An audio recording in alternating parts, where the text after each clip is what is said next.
예, GS2기 강의 시작하도록 하겠습니다. 이장훈 노무사입니다. 반갑습니다. 네, 여러분들 이제 코로나권으로 많이 힘드셨을 텐데요. 그래도 이제 GS2기 수업을 진행하게 되어서 반갑습니다. 여러분들이 GS1기 때 대체로 이제 수업하신 분들이 대다수여가지고요. 제가 답안지 쓰는 그런 OT는 시간 관계상 좀 생략을 하고 여러분들에게 바로 수업으로 진행하도록 하겠습니다. 일단 그래도 간단하게 조금 오늘 GS2기 과정 설명을 해드리면요. 우리 강의평가서 한번 보겠습니다. 강의평가서 한번 보시면은 우리 강의 일정만 볼까요? 강의 일정 보시면은 휴강이 있어요, 휴강. 그래서 5월 23일 날 1차 시험을 봅니다. 그래서 5월 24일은 휴강이니까요. 그거 일정 하나 체크해 주시면 되고, 그리고 이제 강의 시간이 있는데, 저희가 이제 끝나는 시간이 5시 반입니다. 근데 실적으로 이거는 제가 형식적으로 써놓은 거고, 노동법은 어떻게 본다? 실질. 그래서 여러분들은 그냥 러프하게 6시에 끝난다. 이렇게 생각하시면 되겠습니다. 6시에 끝난다. 그래서 6시 30분 되셔가지고 막 좀 쓰셔가지고 여러분들이 안절부절하시면 제가 이제 마무리를 못해요. 그래서 수업은 6시에 끝나고 그 이전에 끝나면 오늘은 웬일로 일찍 끝났네. 이렇게 생각하시면 되겠습니다. 자, 넘어가시고요. 자, 교재 보시면은 우리가 제가 이제 좀 일기 때도 죄송하다고 말씀을 드렸었는데 판례로 푸는 노동법이 개정 3판이 이제 원고는 다 되었는데 출판사와 어떤 문제 때문에 출간이 좀 안 됐어요. 그리고 이제 여러분도 다 아시다시피 제가 이제 수강생이 소수 정이다 보니까 출간을 좀 강행하기가 조금 애매했습니다. 그래서 일기 때 제가 프린트물로 다 나눠줬어요. 근데 이제 온라인 수강생이 이제 제가 좀 아시는 분들이 좀 몇 분 수강을 신청하신 것 같아요. 그래서 이제 그분들 같은 경우에는 제가 별도로 그러니까 학원 측에 신청을 해가지고 이제 PDF 파일 같은 걸 드릴 거고요. 일기 수업하신 분들은 별도로 제공은 안 됩니다. 그래서 일기 때 나눠드린 그 프린트물 있죠? 그걸 이제 스프링 제본하셔서 수업을 들으시고, 올해 2020년에 나오는 최신 판례의 경우에는 제가 별도로 이제 출력해서 여러분들에게 이제 제공을 할 겁니다. 그렇게 진행을 해주시면 될 것 같아요. 자, 이제 강의 목표인데, 자, 실제 이제 우리가 모의고사를 매주 75점을 시험을 봅니다. 근데 여러분들이 이제 한 가지 관가하고 있는 게 있는데요. 준비가 안 되신 분들이 모의고사를 보시는 건 의미가 없어요. 준비가 안 된 분들. 공부가 안 되신 분들을 제가 이렇게 겁을 주거나 하는 게 아니라, 모의고사를 보는 것 자체도 뭘까요? 여러분들의 공부 방법이에요. 무엇을 위한? 최종 시험장에 가서 시험을 보기 위한 수단에 불과합니다. 수단에. 그래서 어떤 분들은 모의고사를 보기 위해서 자기 공부 스케줄 다 버려요. 실질적으로. 모의고사 쿼리 문제만 가는 거예요. 근데 실제 모의고사 쿼리 문제가 그대로 나와요? 안 나와요. 그나마 노동법 같은 경우에는 판례 위주로 모의고사를 내고 실제 교수님들이 판례 위주로 실험 문제 내니까 그나마 싱크로율이 높은 거죠. 이해가 되셨죠? 그래서 모의고사를 쓰기 위한 공부는 절대 하지 마세요. 모의고사를 위한 공부는 절대 하지 마시고 진도표에 맞춰서 특히 노동법은 판례 위주로. 그래서 1단계는 기본적으로 제가 수업 시간에 강조한 판례를 다 정리를 하셔야 돼요. 특히 스캔해 주세요 하는 판례들은 다 스캔해 주시고요. 그리고 제가 이건 스캔이 아니고 여러분들이 결론 부분 그리고 근거 부분 정리해 달라고 하면은 그건 여러분들의 언어로서 정리를 하셔도 무방합니다. 그게 대신 단계에서 이제 뭐로 간다? 논점 정리와 사항 검토로 가는 거예요. 근데 기본 법리가 전혀 안 된 상태에서 논점 정리와 사항 검토는요, 소설 쓰는 거에 불과해요. 점수 배점 자체가 안 돼요, 그런 것들은. 그래서 제가 공부하는 단계를 말씀드리면 거기에 맞춰서 공부를 하시고요. 남들하고 비교하지 마세요. 처음에 빨리 갔다가 나중에 뒤처지는 분들도 있고요. 처음에 좀 느렸다가 일정 시점에 이걸 넘는 분들도 있어요. 남들하고 비교하지 마시고 본인과의 어떤 비교. 내가 한 달 전에 어땠는데, 일주일 전에 어땠는데, 어제 전에 어땠는데. 해서 나 자신을 이기는 공부를 하시기 바랍니다.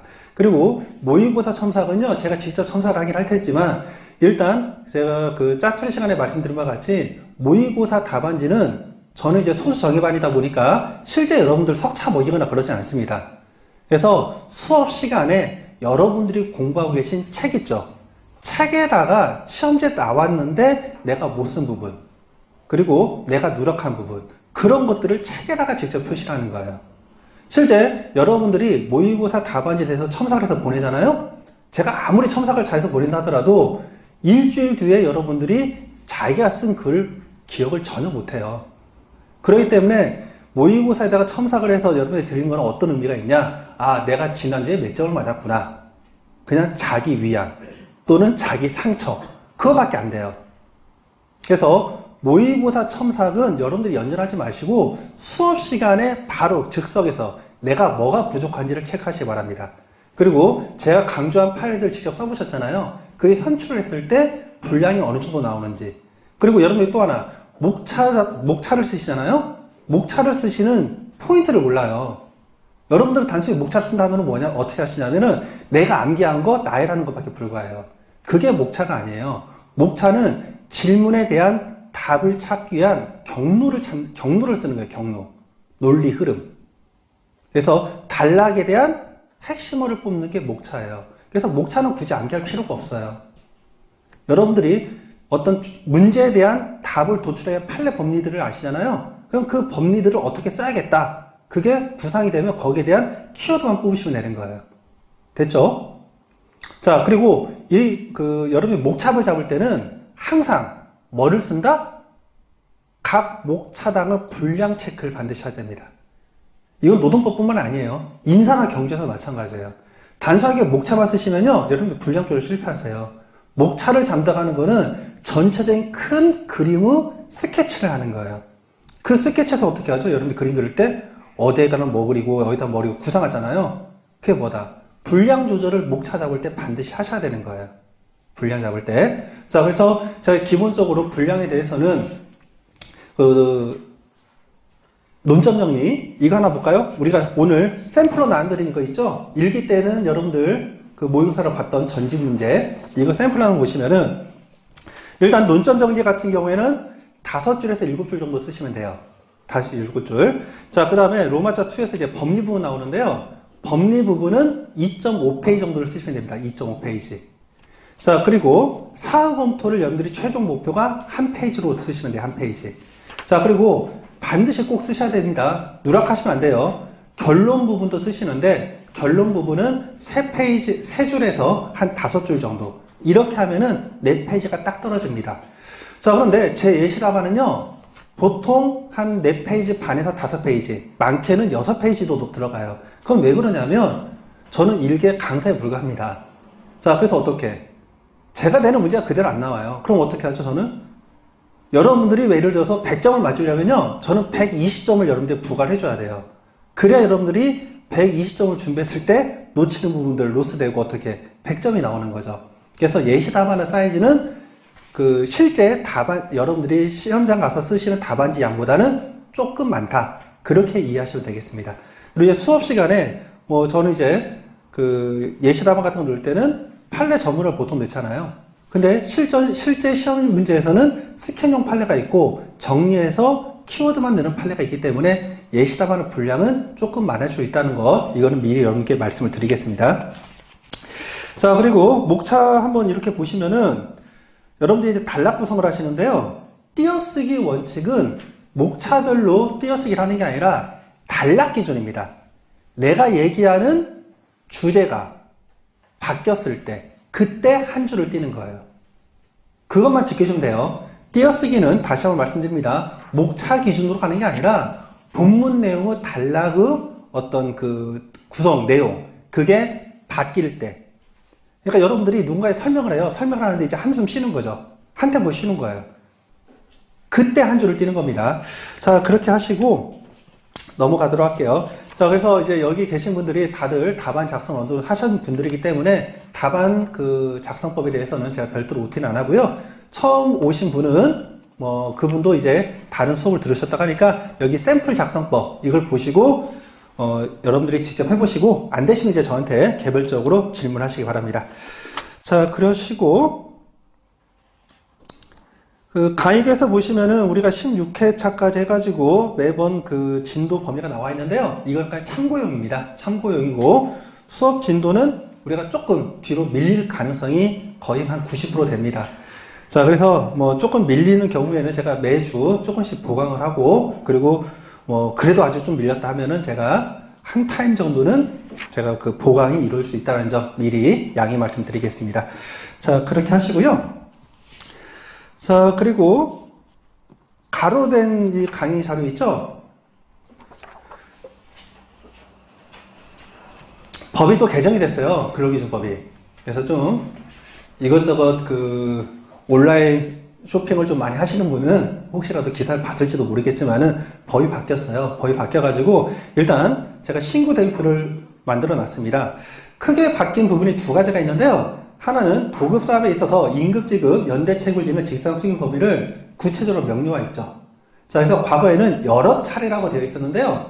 이거를 한 차례 이상이라고 했습니다.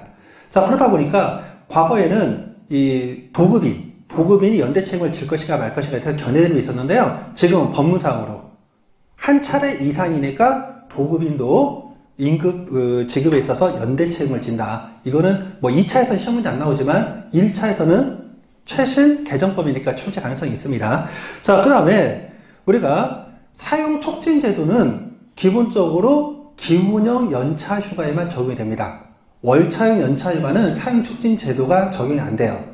여기에 대해서 이제 이의제기를 해가지고 그게 받아들여집니다. 그래서 월차형 휴가에 대해서도 사용촉진제도가 인정이 되고 있어요. 자, 그리고 시효가 우리가 연차 시효는요, 연차 휴가 발생한 날로부터 1년 동안 시효가 발생을 하죠.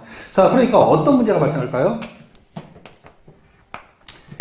이게 1월 1일 날 입사를 했어요. 그러면 기본적으로 1년 동안에, 이 1년 동안에는 월차형 휴가가 몇 개 발생하죠? 11월까지 근무를 했을 때. 11월까지 근무하면 12월 1일 날 연차 휴가가 11개가 발생하죠. 그쵸? 그리고 이때부터 어떻게? 15개가 다시 발생을 하는 거죠? 네, 좀 이제 여러분들이 공부가 되셨으니까 제가 말하기가 좀 쉽네요. 다 이해 안 되시는 분 없죠? 네. 이렇게 되는데, 시효가 이제 어떻게 될까요? 시효가. 지금 2019년, 이게 2020년입니다. 그럼 2019년 1월 달에 만기를 해서 2월 1일 날 휴가가 발생한 거는 언제 시효가 완성되죠? 이때 완성됐으니까. 요때 시효가 완성되고, 또 2월 달 만기한 거는 요때 시효가 완성되고, 이렇게 되잖아요. 그러니까 2019년도에 발생한 월차 연차 휴가는 2020년도에 한 달씩 지날 때마다 시효로 소멸하는 거죠. 그러니까 이제 얼마나 복잡해, 계산하려니까. 그쵸? 자, 그래서 이 시효에 대한 특별 규정이 생깁니다. 박스 오른쪽 한번 볼게요. 계속하여 근로한 기간이 1년 미만인 근로자의 유급휴가, 즉 월차형 유급휴가입니다. 이것은 최초 1년의 근로가 끝나는 날까지의 기간을 의미한다. 그러니까 1년간인데 1년간 행사하지 않은 시효로 소멸한다 하잖아요. 근데 그 1년간이 최초 근로가 끝나는 날까지의 기간. 즉 어떻게? 요때 월차형 휴가는요, 2019년에 발생한 월차형 휴가는 요때 다 쓰라는 거예요. 요때. 이해가 되시죠? 우리가 원래대로라면 요때부터 1년, 요때부터 1년 이렇게 하는데 그게 아니라 어떻게? 최초 근로를 한 날로부터 1년 이 안에 다 쓰라는 겁니다. 그래서 이거는 노무관리의 어떤 편의를 위해 가지고 만든 특별법이기 때문에 이거는 1차 하시는 분들 기억을 하시고요. 자, 그 다음에 사용촉진제도가 이제 월차 휴가에서 발생을 하는데, 다음 페이지 한번 볼까요? 이거는 올해 1차 시험에서 뭐 거의 나온다고 보셔도 상관이 없어요. 사용자가 계속하여 근로한 기간이 1년 미만인 근로자의 유급휴가 사용 촉진을 위해서는 최초 1년의 근로기간이 끝나기 3개월 전을 기준으로 10일 이내에 서면으로 촉구하고요. 자, 다만 근로자가 서면 촉구한 후 발생한 휴가에 대해서 최초 1년의 근로기간이 끝나기 1개월 전을 기준으로 5일 이내에 하여야 한다. 자, 그리고 2호를 보시면은 줄친 부분만 볼게요. 키워드. 최초 1년의 근로기간이 끝나기 1개월 전까지 사용자가 사용하지 아니한 휴가 사용 시기를 정하여서 근로자에게 서면으로 통보할 것.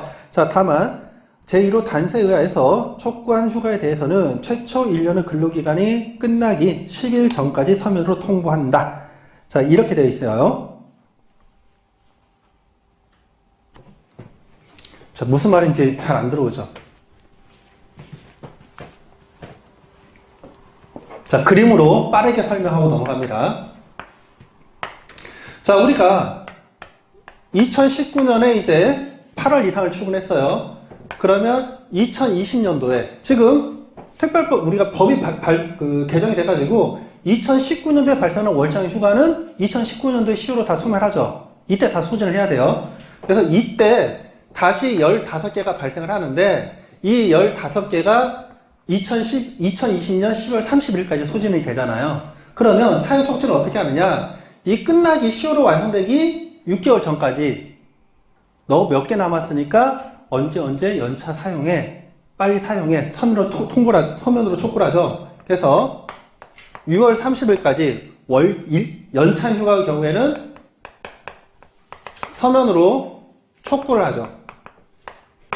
촉구를 하고 이렇게 촉구를 했음에도 불구하고 해당 근로자가 연차를 사용하지 않으면 10월로 완성되기 2개월 전까지, 그러니까 어떻게 10월 31일까지 요때까지 서면으로 너 언제 연차 써 통보를 하죠. 그래서 두 단계로 나눠지잖아요. 근데 이게 월차용의 경우에는 요 기간이 이제 달라진다는 겁니다. 그래서 어떻게 달라지냐면 그냥 여기다 덧해서 해볼까요? 우리가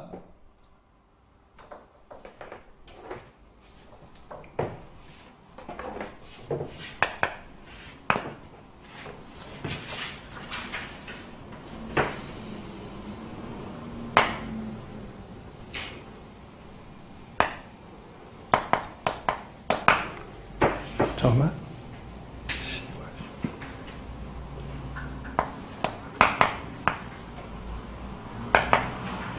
이렇게 할게요. 1, 2, 3, 이걸 다 하려니까 좀 힘드네.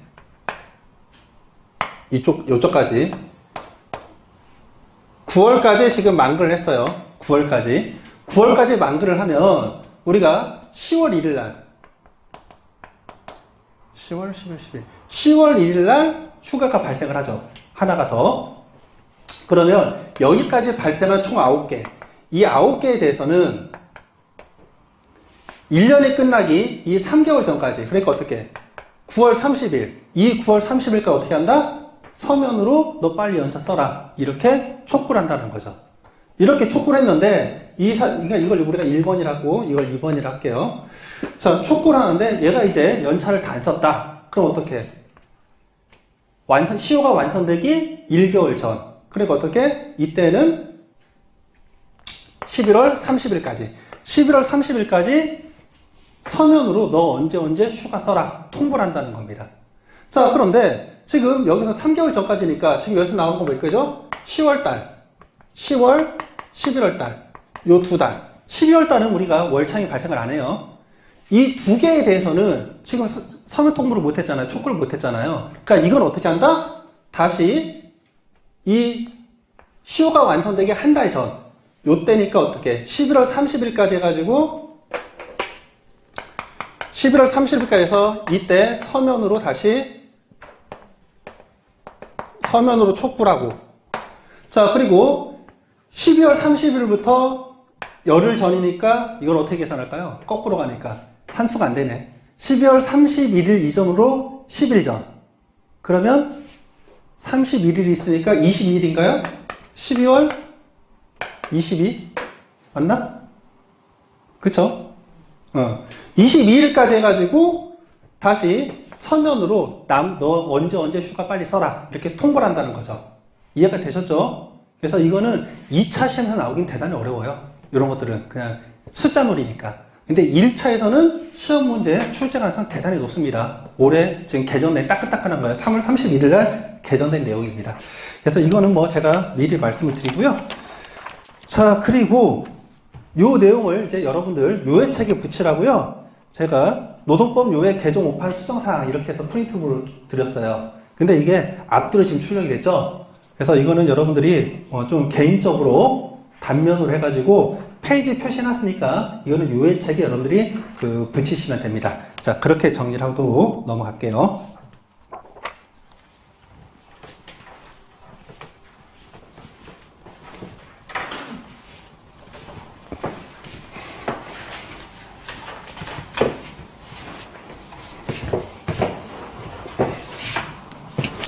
자, 그러면 이제 오늘 강평을 나가도록 하겠습니다. 자, 수업을 나갈 때는요, 여러분들이 조금 어수선하지만 자료를 다 피셔야 돼요. 그래서 강평 나갈 때는 모의고사 그 예시답안, 그리고 여러분들이 각자 보고 있는 기본서, 그리고 판례도 여러분들이 체크를 하셔야 됩니다.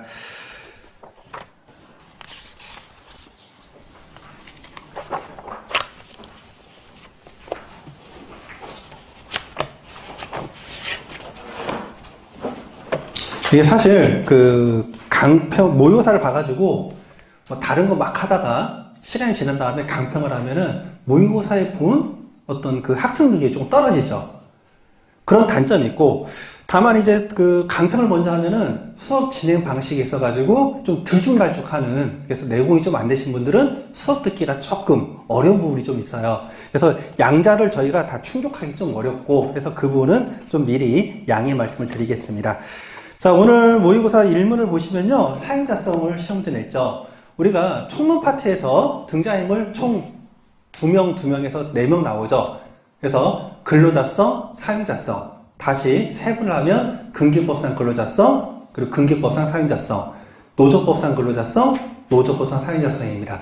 자, 중요도로 말씀드리면요, 근기법상 근로자성은 너무 쉬워요. 그래서 계속 출제 안 되다가 이제 계속 누적된 문제들이 많잖아요. 그러다 보니까 드디어 작년에 출제가 되었죠. 재작년에 출제가 되었죠. 재작년에 출제가 되었고, 작년 같은 경우에는 노조법상 사행자성이 출제가 됐습니다. 자, 그럼 이제 미기출 논점의 경우에는 그 근기법상 사행자성과 노조법상 근로자성이 미기출 논점이고요. 이 경우에는 최근에 근로자성 사행자성 출제가 되었으니까 영역을 넓게 본다라면 출제된 논점이에요. 그렇지만 영역을 좁히면 미기출 논점이에요. 그래서 중요도로 보면 제가 볼 때는 한 B뿔 정도 중요도로 보겠습니다. B뿔 정도 중요도. 특히 노조법상 근로자성은요, 거의 A급 논점이고, 근기법상 사행자성은 좀 어려워요. 자법 영역이니까. 자, 그리고 그 자법 영역도 그동안에는 본법, 근기법과 노조법 외에는 시험 문제 안 나왔어요. 2차에서는. 근데 재작년에 갱신기대권 시험 문제 나왔잖아요. 자법에서. 그러니까 이제 파견법도 시험 문제 나올 수가 있어요.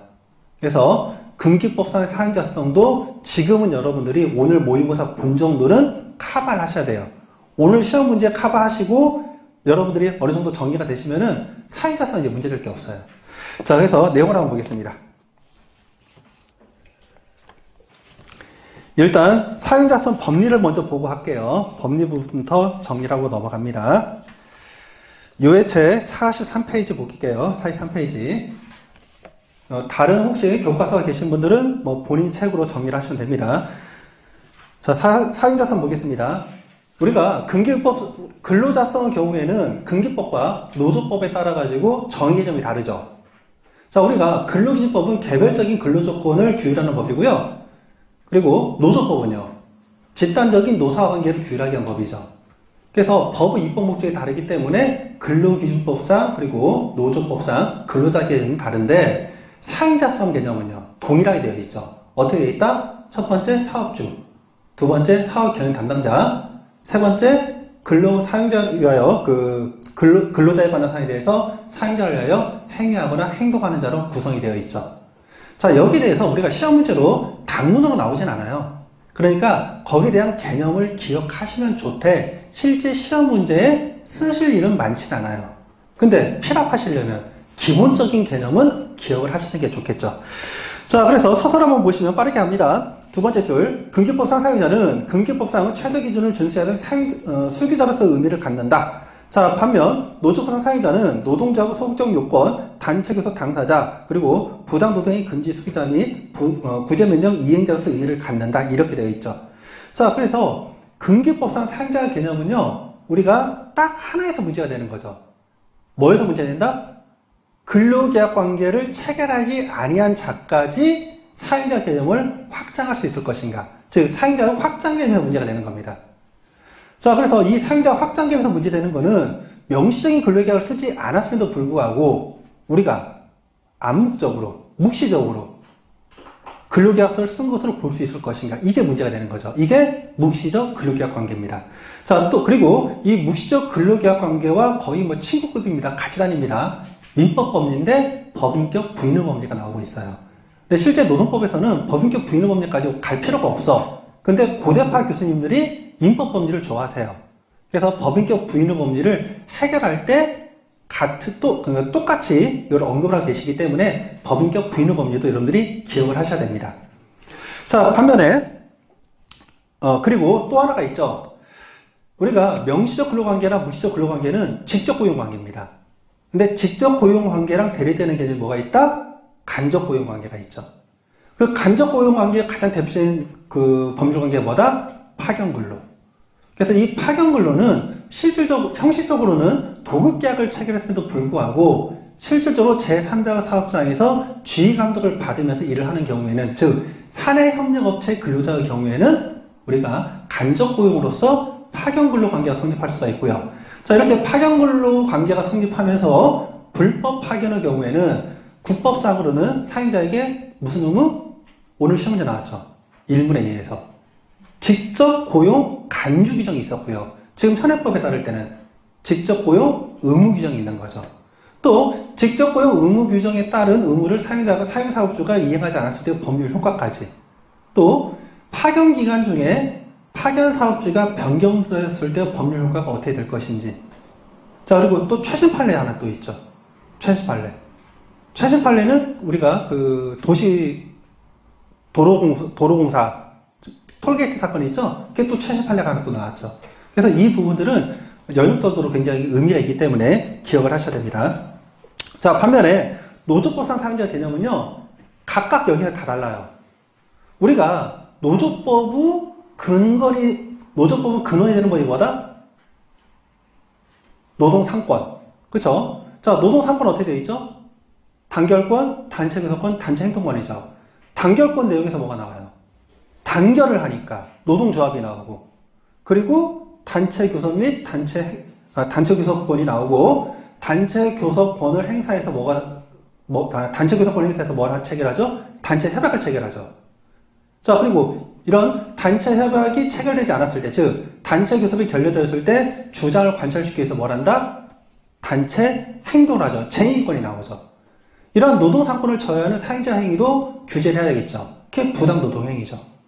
이해가 되셨죠? 그래서 이 노조법상 사용자 개념은 노조법의 테마별로 적용 범위가 다 달라진다. 자, 그래서 우리가 첫 번째 단결권 파트, 노동조합에서의 사용자 개념은 뭐가 있다? 노동조합의 소극적 요건으로서 의미가 있는 거죠. 그래서 이때는 사용자성 인정되는 자 다 빠지는 거죠. 사업주, 사업경영 담당자, 중간관리자 다 빠지고 더 넘어가진 않아요. 자, 그리고 단체 교섭에서는요. 단체 교섭을 해서 단체 교섭 개념이 다시 두 가지로 나눠지죠. 단체 교섭 자체가 사실행위로 볼 것이냐, 아니면 단체협약을 체결하는 법률 행위로 볼 것이냐 나눠지는 거죠. 자, 그래서 법률 행위로 본다면 최종적으로 법적 책임을 지는 자가 사용자가 되겠죠. 그래서 이때는 사업주만이 사용자의 개념에 해당되는 겁니다.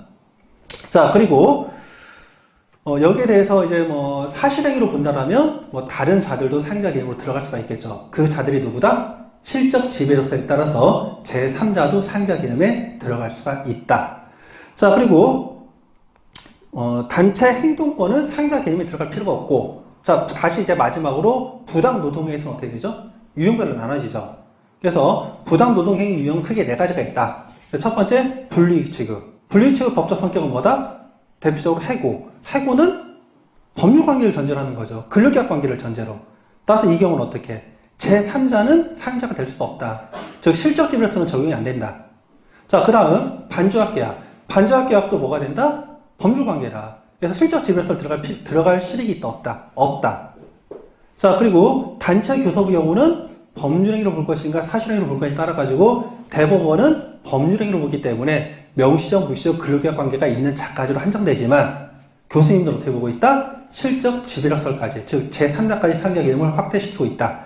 지배 개입은 법적 성격이 사실행위이기 때문에 이 경우에는 실적 지배력설까지, 즉 제3자까지 사용자 개념을 확대하고 있다. 그래서 여러분들이 이 기본적인 들어가는 테마들은 기억을 하셔야 됩니다.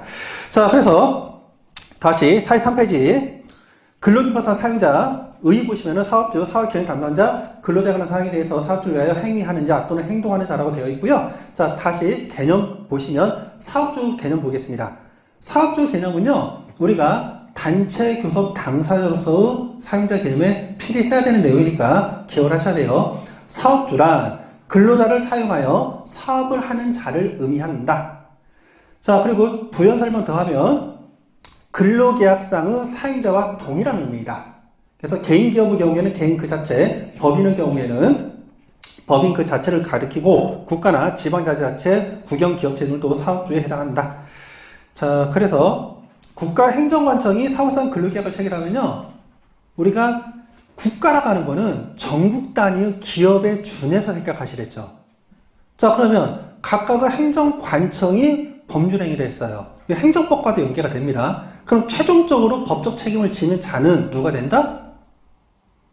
우리가 전국 단위의 대기업의 일부 사업부에서 뭔가 법률행위를 했어요. 그럼 최종적인 책임을 지는 거는 사업부가 져요? 아니면 그 회사가 지는 거예요? 회사가 지는 거죠? 그럼 어떻게? 이 경우에는 최종적으로 법률행위 주체는 누가 된다? 국가가 된다. 자, 그래서 여러분들 행정법에서 당사자소송 누가요? 행정청이 뭔가를 처분의 행위를 했을 때 당사자소송은 국가가 하는 거잖아요. 국가가. 그렇게 이해하시면 됩니다. 넘어가겠습니다. 자, 그리고 44페이지. 이제 파산 절차에 들어가거나 또는 회생 절차 개시 결정을 이제 받았습니다. 그러면 기존의 대표이사 대표권은 제한이 되죠. 그럼 사용자가 어떤 권한이 있어요? 없어요? 없죠. 누가 된다? 법정 관리인이 회사 대표가 되는 거죠. 자, 그래서 회사 사업의 경영과 재산의 관리, 처분하는 권한이 그 관리인에게 전수된 이상 회사의 대표이사는 회생 절차 개시 이후에 퇴직한 근로자에 대해서 퇴직금품 청산을 해야 할 의무를 부담하는 사용자에 해당되지 않는다. 이거 하나 기억하시고요. 자, 그리고 두 번째 박스 판례의 경우에는 노조법에서 나오는 거죠. 그래서 우리가 그 법정 관리에 들어갔습니다. 그러면 대표권은 법정 관리인에게 있는데 기존의 대표이사와 단체박을 체결했을 때 그 단체박이 유효하다, 유효하지 않다? 유효하지 않다. 자, 단체박의 유효 요건은 뭐가 있죠? 단체박의 체결 능력이 있는 자와 단체박을 체결해야 되는데 기존의 대표이사는 대표권이 없는 자이기 때문에 단체박 체결 능력이 없고 따라서 이와 체결한 단체박 효력은 무효가 된다. 기억하시면 되겠습니다. 자, 다음 사업경영 담당자입니다. 사업경영 담당자는 제가 두 문자로 사경포위 대대라고 말씀드렸죠. 사업경영 일반에 관하여 책임을 지는 자로서 사업주로부터 사업경영의 전부 또는 일부에 대하여서 포괄적인 위임을 받고 대외적으로 사업을 대표 또는 대리하는 자를 의미한다. 개념도 기억하시고요. 자, 이러한 사업경영 담당자 인정 기준에 대해서는 제도적으로 근로기준법상의 각 조항을 이행할 권한과 책임이 부여되어 있다라면 이에 해당한다고 보고 있고요. 현실적으로 그러한 권한을 반드시 행사할 필요는 없다라고 보고 있는 거죠. 자, 그래서 구체적 사례를 보시면은 이런 판례 있었죠. 여기 이제 명예회장이 있고요.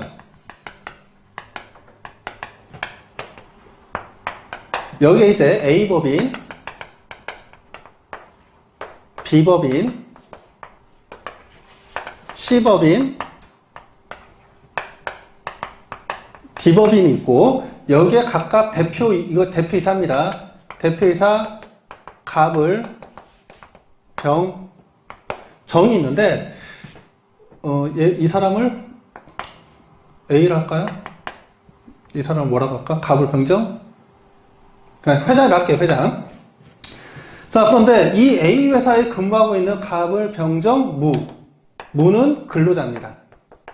자, 이 근로자에 대해서 임금이 지금 미지급이 됐습니다. 자, 임금이 미지급이 되니까 이 무는 누구를 상대로 임금 체불에 대해서 진정을 넣을까요? 일단 A법인의 대표이사인 갑에게 진정을 넣고 또 여기 명예회장에 대해서도 진정을 넣었다는 거죠. 근데 실제 사실관계를 봤더니 이게 하나의 법인이지만 실질적으로 이거를 사업부로 생각하시면 돼요. 과거에 사업부였는데 이거를 조직을 한 등급 위로 올린 거로 생각하시면 됩니다. 자, 그래서 이 정은 이 회장님과 인척관계예요. 인척관계. 인척관계여서 이 정에 대해서 모든 회계를 부여합니다. 모든 회계 권한. 회계, 재정 권한을 이 명예회장이 정의에 부여하는 거죠. 그래서 A법인, B법인, C법인에서 급여를 지급하려면은 얘네들이 직접 지급하는 게 아니라 어떻게? 이 D 법인을 통해서 집행이 된다는 거죠. 그래서 이 갑의 경우는 우리가 법상으로는 대표이사니까 급여를 지급을 했어요. 그럼 이 급여 지급 행위가 무효예요, 무효 아니에요? 무효가 아니에요. 하지만 위에 명예회장이 있으니까 그걸 실적으로 집행을 못할 뿐이죠. 이해가 되셨죠? 제도상으로 대표이사 권한은 부여받고 있지만 실적으로 그런 권한은 행사를 못하고 있는 거죠. 자, 이런 경우에 사회자 개념이 인정되는 건 어떻게 된다? 우리가 제도상으로 대표이사 권한을 행사할 가능성이 있다면 이 갑도 인정이 되고 있고, 자, 그리고 우리가 형식적으로는 대표이사 권이 없죠. 은퇴했으니까. 그렇지만 실질적으로 대표권을 행사하고 있는 명예회장도 우리가 사회자의 개념이 인정이 되고 있다. 자, 이렇게 보시면 되겠습니다. 자, 그래서 판례법률 보시면 사회무 실질적인 경영권 행사자입니다. 형식상으로는 그 회사의 대표이사 및 이사직에서 사임하였으나 실질적으로는 회장으로서 회사를 직접 경영해왔다면 사행자성이 인정이 된다. 자, 두 번째, 실질적인 권한, 책임이 제한된 대표이사입니다. 대표로 선임된 전문 경영인은 회사의 대표이사로 선임됨으로써 제도적으로 금기법의 각 조항을 이행할 권한과 책임이 부여있다 할 것이고, 대표이사직 사임 후에도 실질적으로 회사를 경영한 회장에 의해서 근로자에 대한 임금 지급 업무에서 배제가 되었다 하더라도 회사로부터 부여받은 임금 등의 지급에 관한 권한이나 책임이 소멸되었다 할 수가 없다. 자, 따라서 대표이사로 선임된 전문 경영인은 금품청산 의무 위반에 대해서 책임을 부대할 사용자에 해당한다. 자, 넘어가겠습니다. 자, 반면에 명목상 대표이사입니다. 명목상 대표이사는 쉽게 말하면 바지 사장 정도로 생각하시면 돼요. 우리가 형식적으로는 대표이사직에 취임되어 있지만 이 회사와 아무런 관련이 없는 자입니다.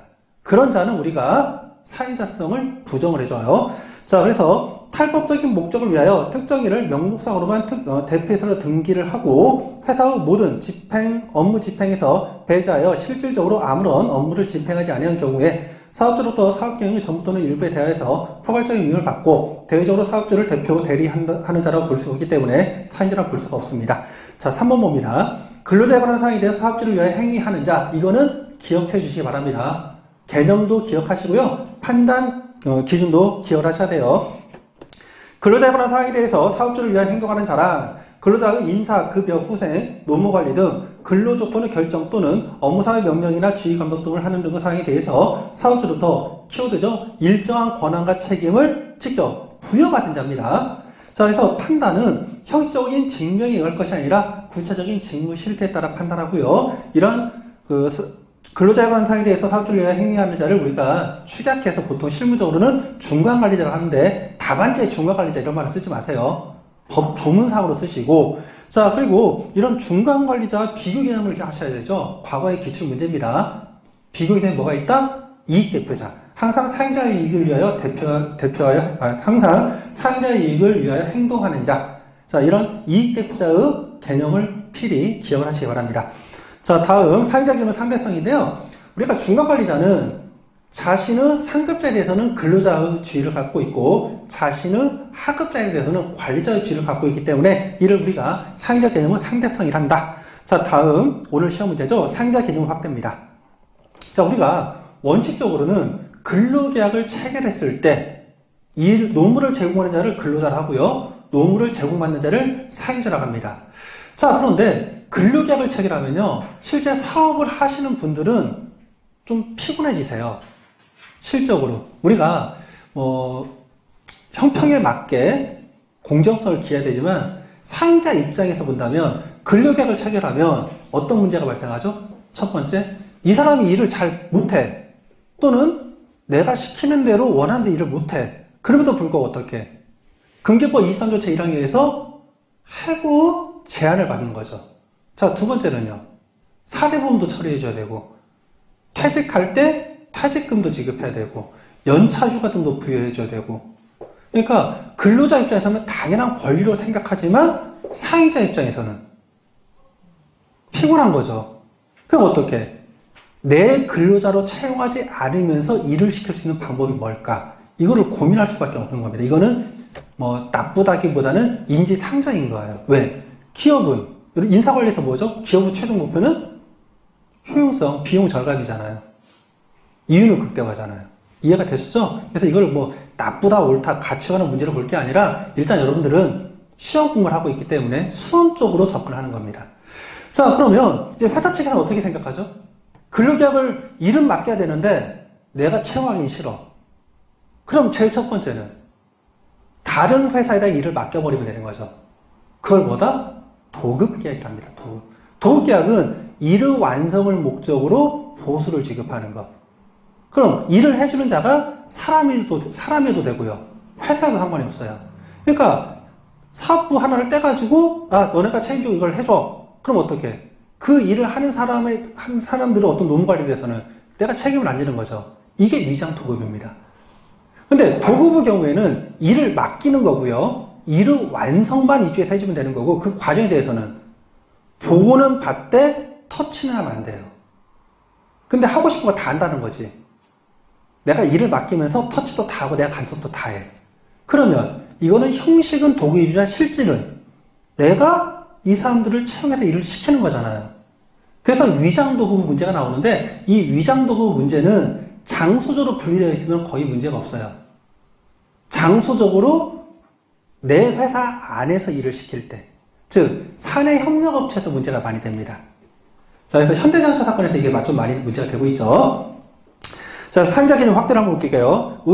근로계약상 사용자는 근로계약을 체결한 사업주가 된다. 자, 그러나 경영전략의 변화, 고용형태의 다양화 등에 따라서 사용자와 근로계약을 맺고 있는 사용자가 아닌 외부 사업이 근로자의 근로조건에 영향을 미치는 경우가 많다. 특히 외형상으로는 도급계약을 체결했으나 그 실질에 있어서 위장도급에 해당되는 경우에 근로계약상의 사업주가 아닌 도급회사의 사업주를 근로계약상의 사용자라고 볼 수 있는지에 관하여 사용자 개념 확장과 관련하여 문제가 된다.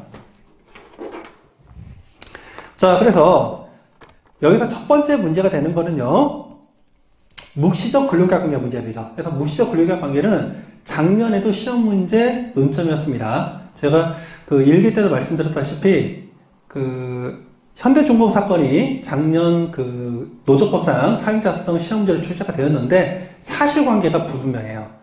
사실관계가 이게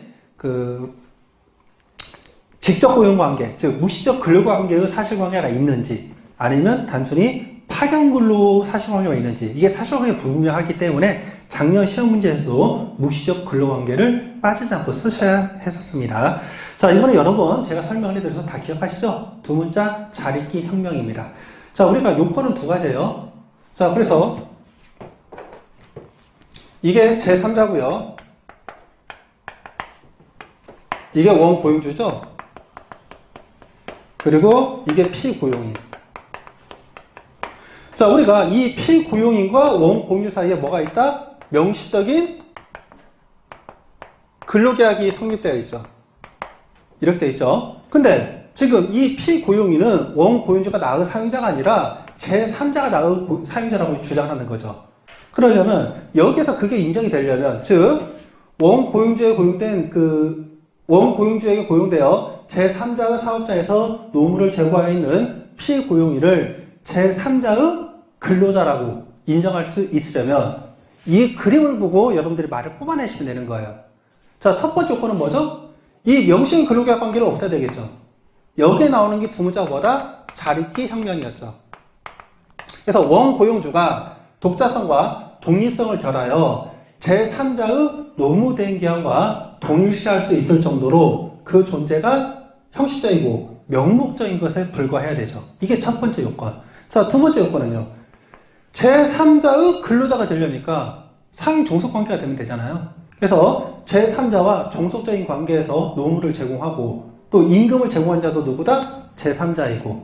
그래서 최종적으로 이 제3자와 명시적, 묵시적 근로계약 관계가 성립이 돼야 된다고 보고 있는 거죠. 자, 그래서 첫 번째 단락, 이거는 스캔입니다. 원고용주에 고용되어 제3자 사업장에서 제3자 업무에 종사하는 자를 제3자 근로자를 할 수 있으려면 원고용주는 사업주로서 독자성이 없거나 독립성을 결하여 제3자의 노무대행기관과 동시할 수 있을 정도로 그 존재가 형식적이고 명목적인 것에 지나지 아니하고, 피고용인은 제3자와 종속적인 관계에 있으며 실적으로 임금을 지급한 자도 제3자이고 근로제공 상대방도 제3자이어서 당의 피고용인과 제3자 간의 묵시적 근로계약 관계가 성립되어 있다고 평가할 수 있어야 됩니다. 스캔 판례입니다. 자, 이 판례에 대해서 우리가 교수님들은 다 이렇게 비판하죠. 어떻게 비판하냐면, 야, 이 피고용인이 제3자 소속 근로자인지 아닌지를 보려면 이 양자관에 있어서 종속적인 관계만 판단하면 되는 것이지 왜 굳이 원고용인과의 어떤 법률 관계까지 그 판단을 하느냐. 그래서 요건을 강화했기 때문에 근로자 보호에 미흡하다. 이런 비판을 하고 있다는 거 참고로 기억하시면 되겠습니다. 자, 다음 모자 기업에서 나오고 있는 법인격 부인의 법리인데요. 자, 이 부분은 민법 법리이기 때문에 좀 어렵습니다. 한번 볼게요. 두 기업이 주식 소유나 임원 파견 등으로 모 회사와 자회사 관계에 있는 유형이다. 자회사가 고용한 근로자에 대해서 모 회사를 근로계약상의 사용자로 인정할 수 있으려면 형식상으로는 자회사가 근로자를 고용했으나 실질적으로는 모 회사가 근로자를 사용하게 하여 자회사의 법인격을 이용한 것에 불과하다고 볼 만한 사정이 있어야 된다. 자, 그래서 법인격 부인의 법리, 이거 밑줄 친 부분 기억하세요. 개념입니다. 어느 기업을 지배함으로써 실질적인 책임을 부담해야 하는 자가 별개의 법인격을 가진 주체라는 형식적인 이유를 들어 책임을 회피하려는 경우 당해 사안에서 그 해당 회사의 법인격을 부인하는 이론이다. 이게 개념입니다. 자, 칠판 한번 볼까요? 자, 예를 들어서 지금 이 제3자 회사 사업장에서 이 피고용인이 노무를 제공하고 있어요. 그래서 이 피고용인은 임금 지급 의무라던가 또는 고용 유지 의무, 즉 고용 유지 의무를 부정하면 뭐가 되는 거죠? 해고가 되겠죠. 자, 여기에 대해서 제3자가 야, 나는 이 피고용인 이걸 얘를 갑이라 할까요? 얘를 을이라고 얘를 갑이라 하겠습니다. 야, 나는 을을 채용한 바가 없어. 을은 내 근로자가 아니라 요걸 뭐라고 할까요? 갑을 병회사 소속 근로자야. 이렇게 주장하는 거죠. 그랬더니 무시적 근로관계는 얘의 존재 자체가 없고 얘와의 어떤 법률 관계가 없다는 거죠. 잘 보세요.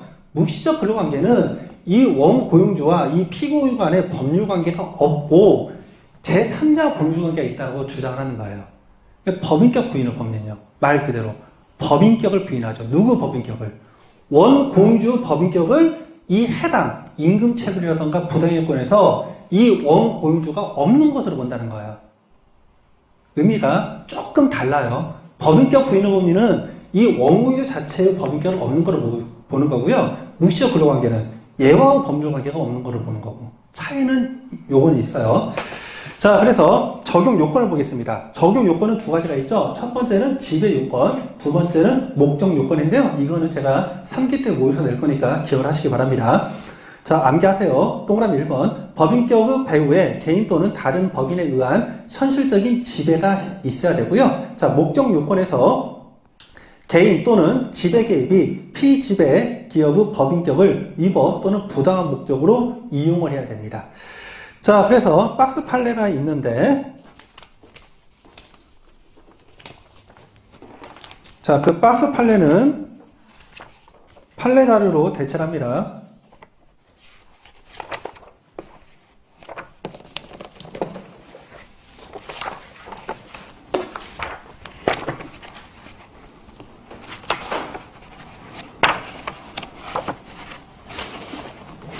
자, 판례 자료 54페이지. 인사이트 코리아 사건인데요.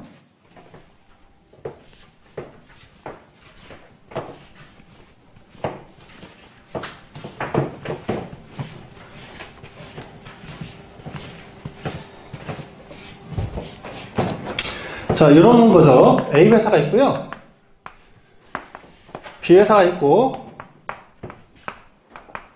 C 회사가 있고, 이 C 회사 소속 근로자 갑이 있는데, 이 갑이 A 회사 물류센터에서 노무를 제공하고 있는 경우죠. 자, 그리고 A 회사, B 회사와 관계는 모자 기업 관계고요. 또 B 회사, C 회사와 관계도 역시 모자 기업 관계입니다. 자, 그리고 법률상으로는 갑은 C 회사 소속 근로자예요. 자, 그런데 문제는 이 갑이 A 회사 사업장에서 노무를 제공하다가 A 회사가 뭐라고 하느냐, 야, 너 우리 기간제 근로자로 채용해 와 해서 기간제 근로계약을 요구를 합니다. 그랬더니 갑이 뭐라고 하느냐, 야, 나는 무슨 소리냐, 너네 회사에서 지금 수년 동안 일을 하고 있는데 무슨 이제 와서 기간제 근로계약이냐, 거부하는 거죠. 그랬더니 이제 어떻게 A 회사가 이 C 회사를 통해 가지고 가부 노무 수령을 거부한 사안입니다. 자, 그랬더니 대법에서 어떻게 봤느냐? 갑이 C 회사 소속 근로자냐 아니면 A 회사 소속 근로자를 판단하는데 법리가 없어요. 법리가 없고 나중에 최종적으로 된다 안 된다 해서 뭐라고 하느냐면 이 C 회사의 법인격을 A 회사가 남용한 것에 불과하여 이렇게 보는 거죠. 별도 법리가 있는 게 아니에요. 그래서 법인격 부인의 법리는 민법 법리예요. 한번 사실관계 볼게요. 자, 이거 사실관계 보기 전에 여러분들 공부가 되셨으니까 키워드 있죠? 우리가 간접 고용 관계와 직접 고용 관계의 구분점이 뭐라고요? 키워드 두 가지? 우리가 시험 문제에서 동급 관계가 시험 문제는 안 나와요. 최소한 간접 고용 관계까지 인정돼요. 간접 고용 관계가 뭐다? 파견 근로. 그럼 파견 근로와 무시적 근로 관계. 무시적 근로 관계가 제가 직접 고용이 됐잖아. 키워드 두 가지. 첫 번째, 채용행위. 두 번째, 임금 지급.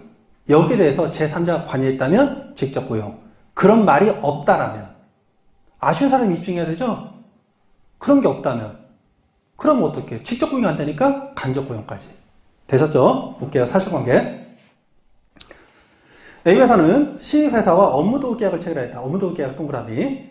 자, 이런 업무도구 계약을 갱신하면서 A회사의 11개 물류센터에서 근무를 하였다. C회사는 A회사의 자회사인 B회사와 주식의 100%를 소유하고 있는 회사로서 형식상으로는 독립법인으로 운영되어 왔으나 역대 대표이사는 A회사의 전임 민원이 선임되었고 전적으로 A회사의 업무만을 도급받아 실적으로는 A회사의 한 부서와 같이 사실상 경영에 관한 결정권을 A회사가 행사하였다. 자, 한편 A회사는 물류센터에서 근로할 인원이 필요할 때에는 채용 광고 등의 방법으로 대상자를 모집한 후 그 면접 과정에서 A회사 물류센터 소장과 관리과장 등이 C회사 이사와 함께 참석하는 데 실시하였으며 각 등을 비롯한 C회사가 보낸 근로자들에 대하여 A회사의 정식 사원과 구별하지 않고 업무 지시, 그리고 직무교육 실시, 표창, 휴가 사용 등 재반 인사관리를 현장, 대리를 경유하지 아니하고 A회사가 직접 시행하였고 조직도나 그리고 안전환경 점검팀 구성 등의 편성, 경제 운영 등에 있어서 아무런 차이를 두지 않고 각 등 업무 수행 능력을 A회사가 직접 평가하고 또 임금 인상 수준도 A회사의 정식 사원들에 대한 임금 인상과 연동하여 결정을 하였다. 자, 여기까지 보시면요. 채용행위, 면접을 보는데 지금 제3자의 어떤 간부가 면접행에 들어가서 실제로 그 채용행위에 관여하고 있죠. 그 동그라미 치시고. 자, 그 다음에 임금을 지급하는데 임금 인상 수준을 누가 정한다? 원고용주가 아니라 제3자가 그 얘기를 하고 있는 거죠. 즉, 채용행위와 임금 지급에 있어서 원고용주가 아닌 제3자가 관여하고 있기 때문에 이거는 직접 고용 관계가 인정이 되는 사안입니다. 자, 그런데요. 판시사항 보시면은 법리가 없어요. 55페이지 보시면은 별도 법리 없이 그냥 결론만 나옵니다. 뭐라고 되어 있냐.